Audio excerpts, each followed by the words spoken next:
May 5th, 1868. Headquarters, Grand Army of the Republic. The 30th day of May, 1868 is designated for the purpose of strewing with flowers or otherwise decorating the graves of comrades who died in defense of their country during the late rebellion, and whose bodies now lie in almost every city, village, and hamlet churchyard in the land. In this observance, no form of ceremony is prescribed, but post and comrades will in their own way arrange such fitting services as testimonies of respect and circumstances may permit. You know, on this Memorial Day, we finally return to some degree of normalcy. We remember our country's brave defenders who have passed from this mortal life.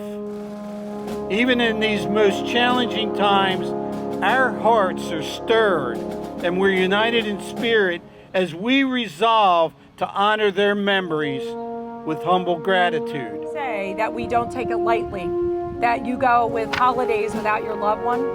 There are no birthday candles and there are missing special events. This parade and this day and this weekend often brings me back to where I was 13 years ago with the U.S. Army, the 2nd Brigade Combat Team, 3rd Infantry Division, to honor individuals I served with, like Lieutenant Robert Collins of Tyrone, Georgia, Specialist William Blount of Petal, Mississippi, and others who lost their life in service to our country. On this day, we don't commemorate any particular example of human perfection. No life is perfect. In fact, Scripture reminds us that we're all sinners. But on this day each year, we celebrate and commemorate one instance of human perfection. That single moment when men and women who willingly give up their lives see the face of God. All for an ideal called America. Salute.